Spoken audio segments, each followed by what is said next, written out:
لله وكفى سلام على عباده الذين اصطفى أما بعد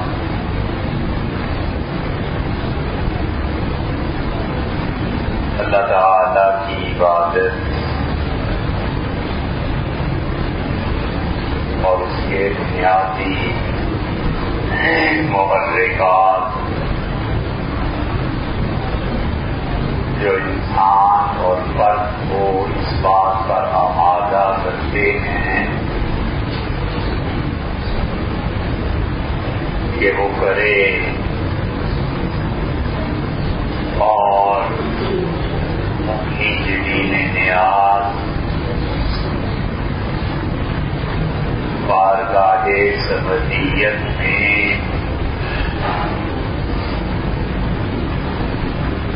ہمیشہ کے لیے رکھ دے وہ دین ہیں.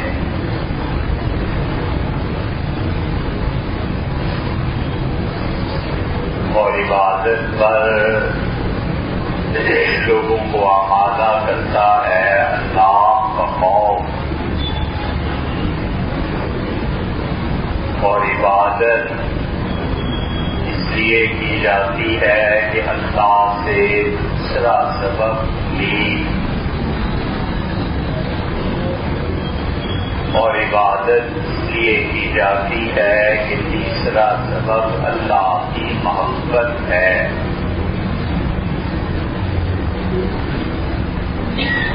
تو انسان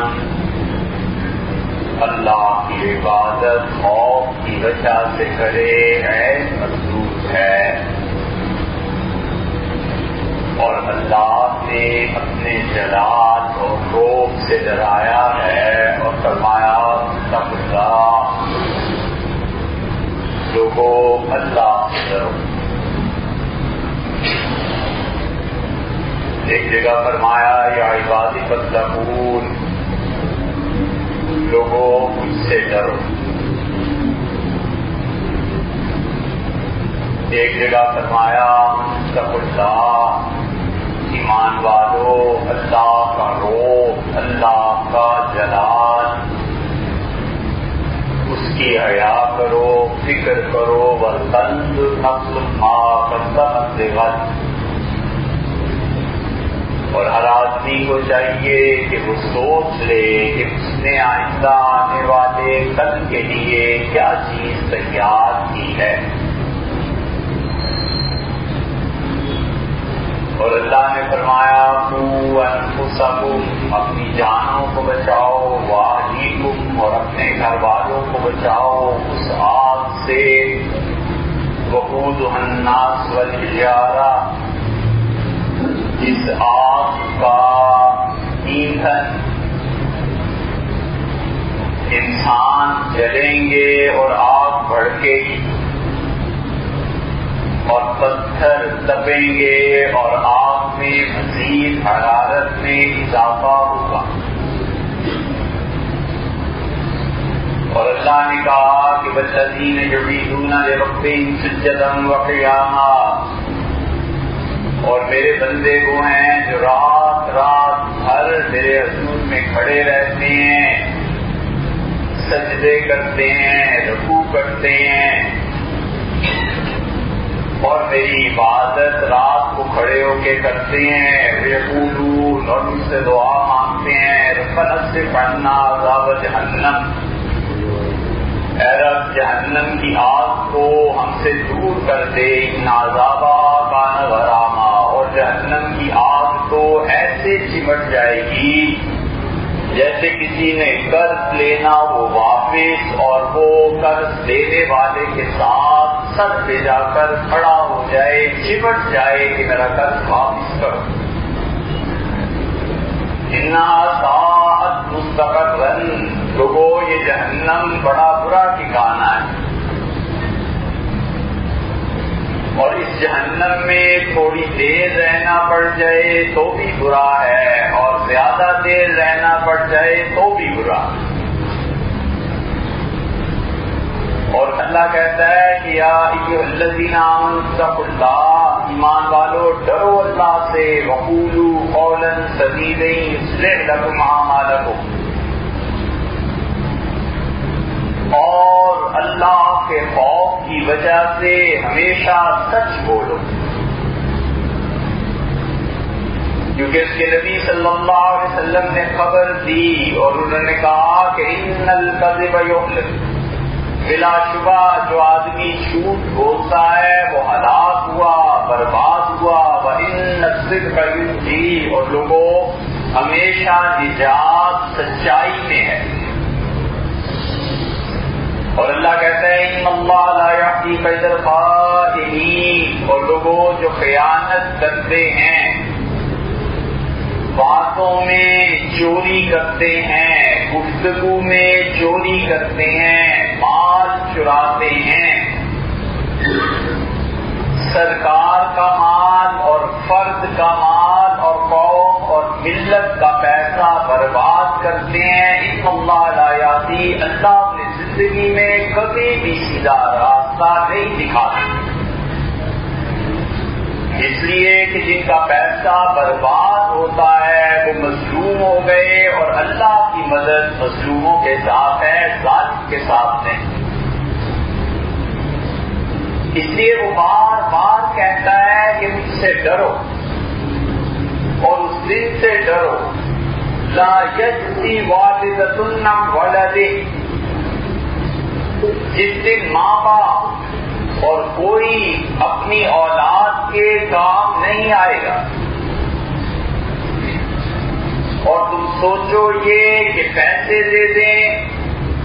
اور پیسے کے ذریعے جان چھٹ جائے، قیامت کے دن ہم ہرگز کسی سے کوئی مال قبول نہیں کریں گے، اور لوگ اگر مجھے اتنا سونا دیں جتنی ان کی دنیا تھی، پوری کائنات کھول کر، اور اس کائنات کے ہم وزن سونا بھی مجھے کوئی لا کے دے دے، اللہ نے کہا فی مقصدت بے، جو اتنے بھی پیسے لے آئے گا اس سے بھی معاف نہیں کرے گا۔ سیدنا عمر رضی اللہ عنہ وفات سے کچھ دیر پہلے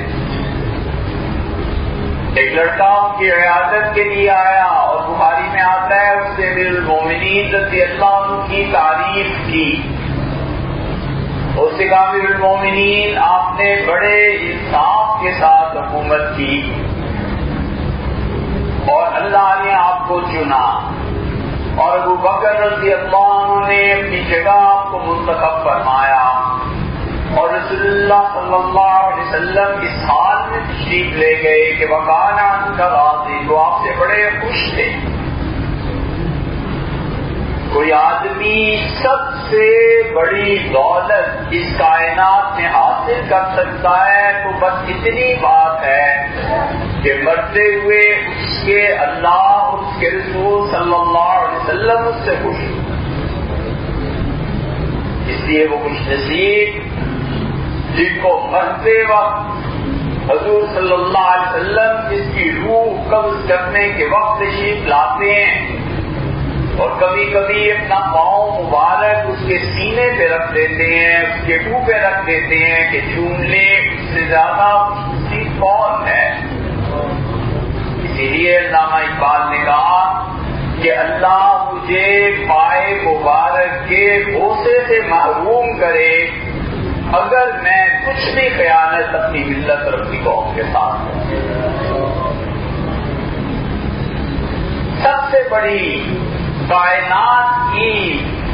نعمت اللہ کی ایمان ہے، اور سیدنا عمر رضی اللہ عنہ سنتے رہے خاموشی سے، اور پھر فرمایا کہ مالی علیہ ولادی، کیا بات کرتے ہو؟ عمر کی دل کی گہرائی سے یہ تمنا ہے کہ اب اور اللہ، یہ جو آگے سورج چڑھنے والا ہے نا قبر میں جا کے، اللہ نہ اس سے پوچھے کیا نیکی کی اور کیا گناہ کیے، دونوں برابر کر۔ اور عمر یہ کہتا ہے کہ خدا اپنے سامنے نہ لائے، اور پھر کہا یہ سب رسول اللہ صلی اللہ علیہ وسلم کی مہربانی تھی، انہوں نے مجھ سے خوشی کا اظہار فرمایا، یہ ان کا کرم تھا اور اللہ کا احسان۔ اور پھر وہ چلا گیا اور فرمایا ردو علی الغلام، اس لڑکے کو بلاؤ، اور وہ آیا اور آپ نے فرمایا اپنی شلوار جو دھوتی تہمت باندھ رکھا ہے اسے اونچا کر لے، فَإِنَّهُ أَنْقَىٰ لِثَوْبِكَ، اس سے تمہارے کپڑے زمین پہ لگ کے ناپاک نہیں ہوں گے۔ وَمَرْضَاتًا لِرَبِّكَ، اور تمہارا رب اس سے راضی ہوتا ہے، خوش ہوتا ہے کہ لوگ عاجزی اختیار کریں۔ متکبر سے مراد یہ تھی کہ اللہ خوش نہیں ہوتا۔ اور اللہ کی عبادت اس لیے بھی کی جائے کہ اللہ سے امید ہے۔ بیماری میں اللہ ہی ہے جس سے امید بنتی ہے کہ وہ ٹھیک کر دے، اور جہالت میں اللہ ہی سے امید بنتی ہے کہ اللہ تعالیٰ جہالت کو دور کر دے۔ ایک آدمی نے چوری کی اور غالباً بن العاص رضی اللہ عنہ نے اس کے ہاتھ کاٹنے کا حکم دے دیا، اور سپاہی کا ہاتھ کٹ جاتا اور مقدمہ واپسی کے مؤخر ہوا کہ رسول اللہ صلی اللہ علیہ وسلم کی خدمت میں پیش کیا جائے۔ چنانچہ آپ کے پاس پیش کیا گیا تو آپ نے فرمایا کیوں چوری کی تھی؟ اس نے کہا اللہ کے رسول فاقہ پڑ گیا گھر میں اور کچھ کھانے کو نہیں، اور آپ نے لوگوں کو خطبہ دیا اور آپ نے فرمایا تم لوگ بھوکے کو کھانا نہیں کھلاتے اپنے معاشرے میں، اور تم لوگ جاہل کی تعلیم کا بندوبست نہیں کرتے اور حدود نافذ کرنے کے لیے دوڑتے ہو۔ تم لوگ اپنے بھوکوں کو کھانا نہیں کھلاتے اور تم لوگ اپنے جاہل کو تعلیم نہیں دیتے اور چاہتے ہو کہ حدود نافذ کرو۔ یہ وہ حکمت اور دانائی تھی کہ جاہل کو علم کی ترغیب دی گئی اور بھوکے کا پیٹ بھرا گیا، اور اس کی شادی نہیں تھی۔ سیدنا عمر رضی اللہ عنہ اس کی شادی پہ زور دیتے تھے اور فرماتے تھے کہ مجھے تیسری صورت سمجھ نہیں آتی، یا تو تم مرد نہیں ہو اور یا پھر دوسری بات یہ ہے کہ تم نے اللہ کی نافرمانی پہ کمر باندھ رکھی ہے، تیسری صورت اس کے علاوہ کیا؟ اس لیے امید سے اللہ کی عبادت کی جائے، اللہ کا ذکر کیا جائے، اللہ کو یاد کیا جائے۔ رسول اللہ صلی اللہ علیہ وسلم نے فرمایا تم جب سبحان اللہ کہتے ہو، الحمدللہ کہتے ہو، تو یہ جو تمہارے جملے ہیں یہ اللہ کے عرش تک پہنچتے ہیں۔ قرآن کہتا ہے الیہ یرفع القلم، اور اچھے پاکیزہ جملے اللہ کی طرف بھیجے جاتے ہیں، اٹھتے ہیں۔ یصعد الیہ القلم الطیب، پاکیزہ کلام اللہ کی طرف اٹھتا ہے۔ ویرفع عمل الصالح، اور جو نیکی کا عمل ہے اگر نیت ٹھیک ہے تو پھر اللہ خود اسے اپنے ہاتھ میں لے لیتا۔ آپ نے فرمایا تمہارا کیا گمان ہے؟ اللہ کے عرش کے گرد وہ تمہارے جملے طواف کرتے ہیں اور فرشتے پوچھتے ہیں یہ کیسی آواز ہے، تو فرشتہ دوسرا نام لے کے تمہارا کہتا ہے کہ اس نے اللہ کو یاد کیا اور اللہ کو اس کا جملہ اچھا لگا، اور وہ یہ جملہ یہاں اس آدمی پڑھنے والے کا نام لے کر گھوم رہا ہے، طواف کر رہا ہے اللہ کے عرش۔ اسی لیے صلی اللہ علیہ وسلم نماز میں کثرت سے اللہ کی حمد و ثنا کرتے۔ صحابہ کرام رضی اللہ عنہ کہتے ہیں حضور صلی اللہ علیہ وسلم کا قیام، فاتحہ سورت کو ملانا، رکوع اور رکوع کے بعد کھڑا ہونا 3 اور سجدہ 4 اور دونوں سجدوں کے درمیان کا وقفہ، یہ 5 چیزیں برابر ہوتی۔ جتنا قیام کرتے تھے اتنا ہی لمبا رکوع کرتے تھے، اور رکوع کے بعد جب کھڑے ہوتے تھے تو ہم کہتے تھے قد اوہما، حضور صلی اللہ علیہ وسلم کو کوئی وہم تو نہیں ہو گیا کہ پتہ نہیں رکوع کیا ہے یا نہیں کیا، یا دوسرا رکوع کروں یا کیا کروں۔ اتنی دیر رکوع کے بعد کھڑے رہتے تھے کہ اوہما، ہمیں شبہ ہوتا تھا کہ شاید سجدہ بھول گئے، اور رسول اللہ صلی اللہ علیہ وسلم پڑھتے تھے اور بار بار جب کھڑے ہوتے تھے رکوع کے بعد تو اللہ کو یاد کرتے تھے اور 2 لفظ کہتے تھے ربی الحمد، اے رب تعریف تیرے لیے۔ کبھی فرماتے تھے اور عام طور پہ جو ہم اور آپ پڑھتے ہیں اللہم ربنا ولک الحمد سمع اللہ لمن حمیدہ، کیا ترجمہ ہوا؟ سن لی اللہ نے اس شخص کی حمد و ثنا جس نے اللہ کی حمد و ثنا کی۔ اللہ سن رہا ہے۔ آدمی رکوع کے بعد کھڑا ہو اور دل میں یہ یقین ہو کہ اس وقت اس کائنات کا بادشاہ، آسمانوں اور زمین کا مالک اور کل جہان کا پروردگار میری بات سن رہا ہے، سمع اللہ لمن حمدہ، اللہ نے اس کی تعریف کا جملہ سن لیا ہے جو اس کی تعریف کر رہا ہے، اور پھر کہے اللہم ربنا ولک الحمد، اے میرے رب تیرے لیے ساری تعریفیں ہیں، اے اللہ کائنات کی ہر چیز کی مدح و ثنا یہ تیرے لیے ہے، تو پھر بات کرتی۔ اسی لیے حضور صلی اللہ علیہ وسلم جب کھڑے ہو جاؤ تو یہ کہا کرو اللہم ربنا ولک الحمد ومن وافق، اور دیکھو اللہ کے فرشتے بھی جب سنتے ہیں کہ سمع اللہ لمن حمدہ، اللہ نے اس کا جملہ سنا جس کی تعریف کی، تو فرشتے دوڑ پڑتے ہیں، یعنی جلدی کرتے ہیں اللہ کی تعریف کرنے میں۔ ومن وافق، اور انسانوں تم میں سے جس نے فرشتوں کے ساتھ حمد کی، وہ بھی حمد پڑھ رہا تھا، تم بھی پڑھ رہے تھے، فرمایا جس نے فرشتوں کے حمد کے ساتھ اگر اس کی حمد خوش قسمتی سے مل گئی، وہ پھر اللہ ما تقدم من ذنبہ، اللہ کہتا ہے میرے بندے کی زندگی کی پچھلی ساری خطائیں دھو ڈالو، معاف کر دو میرے بندے۔ دن اور رات میں کئی مرتبہ یہ موقع آتا ہے، حضور صلی اللہ علیہ وسلم کھڑے رہتے بار بار قومیں میں فرماتے تھے ربی اللہ ربی الحمد، تعریفیں میرے اللہ کے لیے ہیں، تعریفیں میرے پالنے والے کے لیے ہیں، تعریف میرے پروردگار کے لیے۔ اور کبھی کبھی اسے بڑھاتے تھے اور فرماتے فی السماوات، اللہ اتنی تعریف کے جملے میں پڑھوں تیرے آسمان سے اگر لکھے جائیں تو ایک لفظ کی گنجائش باقی نہ رہے۔ فی الارض، اللہ میں تیری اتنی تعریف کروں کہ جملے اگر درخت ہوتے تیری زمین پہ درخت کی جگہ باقی نہ رہتی۔ وَمِلَ مَا بَيْنَهُمَا، اور اللہ میں اتنی تعریف کروں کہ آسمان اور زمین کا یہ خلا ہٹ جائے تیری تعریف سے۔ وَمِلَ مَا شِئْتَ مِن شَيْءٍ بَعْدَ، اور اللہ اس کائنات کے علاوہ بھی کوئی دنیا ہے تو ایسا وہ دنیا بھی تیری تعریف سے بھر جائے۔ میں اپنے دل کی یقین سے یہ بات کہتا ہوں کہ دامان علما تو مجھے کوئی چیز اللہ دینا چاہے، ہمت نہیں ہے دنیا میں کہ وہ روک سکے، ولا موتیا لما مناتا، اور اللہ جو آپ نہ دینا چاہے تو کوئی نہیں ہے کائنات میں جو مجھے دے سکے۔ ولا رات لما قضیت، تو اے رب تم میرے لیے کوئی فیصلہ کر دے تقدیر کا، خدا بندہ میرا ایمان ہے کسی کی ہمت نہیں کہ تیرے فیصلے پہ نظر ثانی کرے۔ ولا ينفع ذا الجد منك الجد، اور اللہ کسی بڑے کی بڑائی تیرے سامنے کچھ کام نہیں دے۔ حضور صلی اللہ علیہ وسلم پڑھتے رکوع اور سجدے میں پڑھتے، آپ یاد کریں کتنی اچھی دعا۔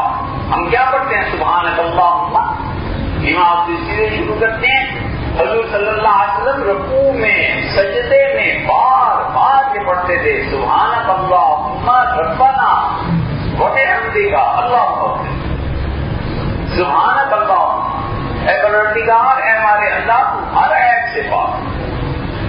اللہم کے بعد ربنا کا اضافہ فرماتے تھے، اے ہمارے رب، سبحانک ربنا، سبحانک اللہم ربنا، اللہم ربنا، یہ سبحانک اللہم ربنا، اے ہمارے اللہ، اے ہمارے پروردگار تو ہر عیب سے پاک۔ وبحمدک، اور اللہ تعریفیں تیرے لیے ہیں، اللہم اغفر لی، اللہ مجھے معاف کر۔ رکوع میں بار بار پڑھتے تھے سبحانک اللہم ربنا وبحمدک اللہم اغفر لی،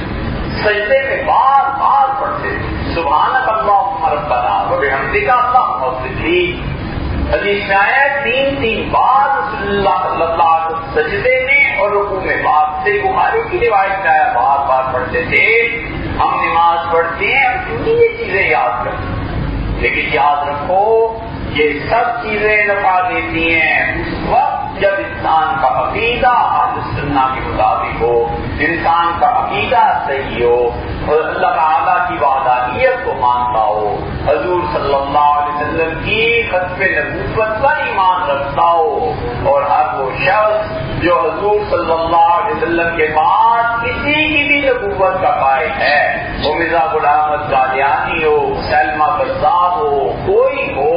حضور صلی اللہ علیہ وسلم کے بعد کوئی اس بات کا قائل ہے کہ کوئی نبی آیا ہے اور وہ دین کی تعلیم اور تشریح کرتا ہے، ایسے لوگ کافر ہیں۔ اور اسی لیے ہم مرزائیوں کو کافر کہتے ہیں کہ ان کا عقیدہ وہ جتنی بھی عبادت کریں اور جتنی نماز روزہ کریں، عقیدے میں وہ جو خرابی اور گندگی واقع ہے اسے دور کرنی چاہیے۔ حضور صلی اللہ علیہ وسلم اللہ کے آخری رسول، اللہ کے آخری نبی تھے، اور ان کے بعد کوئی رسول نہیں ہے اور کوئی نبی۔ مرزائی دنیا میں کتنی ترقی کر لے، ڈاکٹر عبدالسلام بن جائے، نوبل پرائز ونر بن جائے، کتنی ترقی کر لے، اتنا پڑھ لے، اسلام کے بڑے بڑے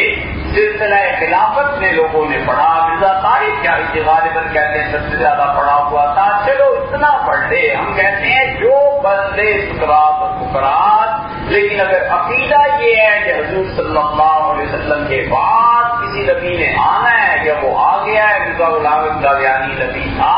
تو سب کیا کرایا اللہ کے یہاں برباد ہو گیا۔ اللہ نے فرمایا فلا نقیم لهم یوم القیامت وزنا، اور لوگوں جس کا عقیدہ برباد ہوا، قیامت کے دن ہم اس کے سرے سے اعمال کھولیں گے ہی نہیں، عوام منصورہ، تم دیکھو گے اس کی نیکیاں ایسی اڑتے پھریں گی قیامت کے دن جیسے صحرا میں تیز آندھی چلے اور ریت اور مٹی کے ذرات اڑتے ہیں، مٹی کے ذرات کی طرح اس کی نیکیوں کو بکھیر دیں گے، اور کہتا ہے فلا نقیم لهم یوم القیامت وزنا، قیامت کے دن ہم ان لوگوں کے لیے ترازو ہی نہیں لگائیں گے، کیونکہ پتہ ہے کہ ہمیشہ کے لیے جہنم کا ایندھن ہے، اس کفر